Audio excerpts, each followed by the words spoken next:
Hi guys, Teacher Maria here.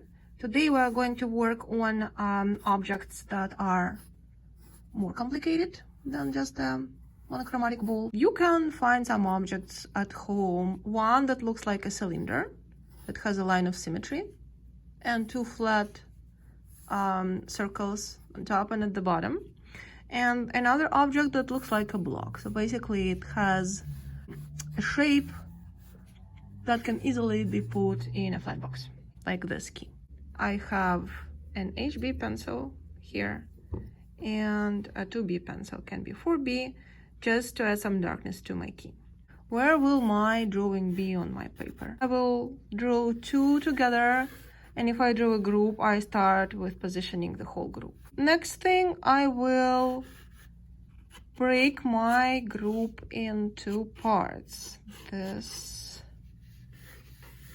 thread, roll, and this is where the key is going to be. Don't trust my camera. I actually see thread roll standing up straight, but the camera makes this angle a little bit like this. All the lines that are going this way will be getting slightly closer to each other in the back, right? So I should keep perspective in mind. These are parallel lines. And these lines will also be doing the same. Very lightly, but there will be some foreshortening. I imagine the top of the key fitting into a square. And since the square will be in perspective, right, helps me figure out how exactly in perspective my key will look. There is a round shape, like a flattened ball or a bead.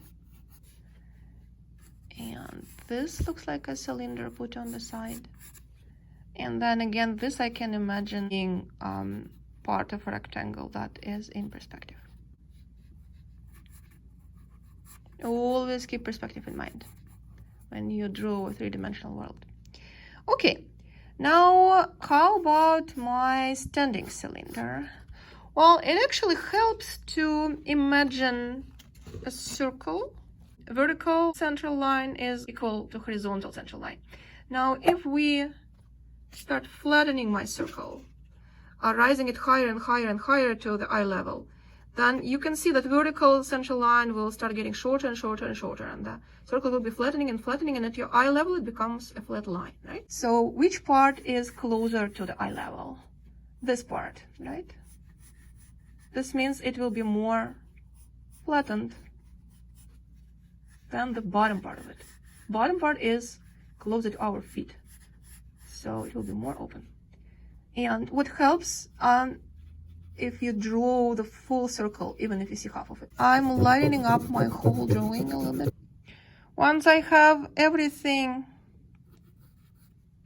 outlined with a thin and elegant line, I can start shading, but only then. Don't start shading when one part of your drawing is not defined yet. Also, I can now figure out where my shadow will be, right? So if light comes from here, I see this side of my cylinder will be core shadow. And since the key is pretty flat, cast shadow from the key will also be pretty small. There is some text over there. I can actually draw some blocks of text, but first I have to put it in perspective, right? Otherwise, it will not look like it belongs to the surface.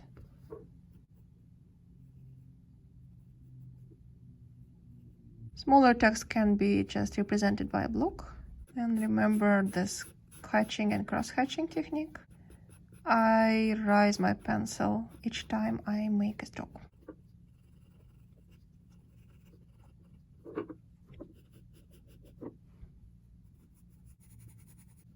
When you shade a cylinder, think of a pencil. See, the pencil has one side which is the brightest, right? It reflects most of the light. Then there will be a little bit of darker value on the side from the highlight, right? This side is darker, this side is darker. And then eventually a shadow starts. And pretty much all the changes, they happen on this scale, right? from this side to that side. So same thing when you shade a cylinder. It's just a pencil with many sides. It's a rounded pencil. So this part will be the lightest, right? Then it will have some darker color from it on both sides. And eventually over here, a core shadow will start.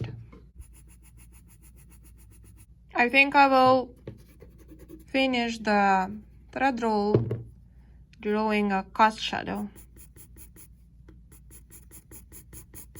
It's pretty dark and it's very defined right now because the lamp is close to it. Still make sure to explain that this is a shadow and make it more airy and more light on the ends, more blended with the background.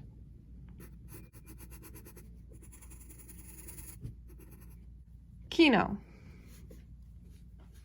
I think I will start from the shadow to make sure that I have the darkest dark in place and I will not suddenly run out of darkness while shading the key.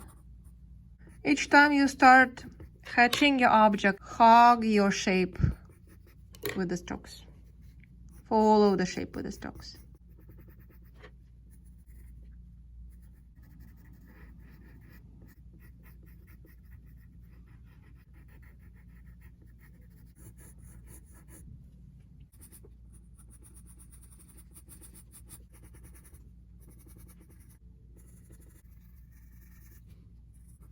As you can see, I'm stressing the parts that are closest to us, and I am making sure to show this reflected light here.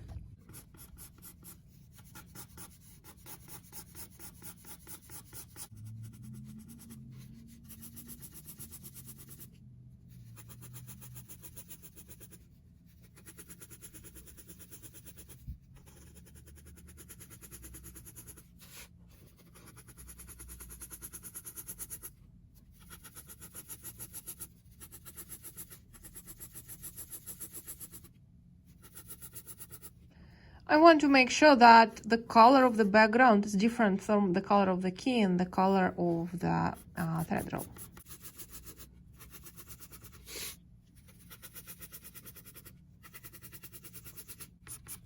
Don't forget the holes. My final touch, I want to draw this little thread that's wrapped around the thread roll, right? And my eraser is not thin enough to draw it. So what I can do now, I can cut it like this. And I will have a pointy tip now, really pointy one. And I'm going to use it now. See, with a sharpened eraser, I can draw like with pencil.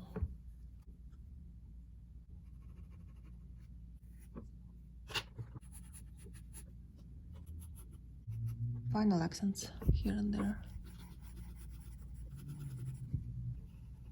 Parts that are closer to us should have more contrast, and parts that are further away should be more blended with the background.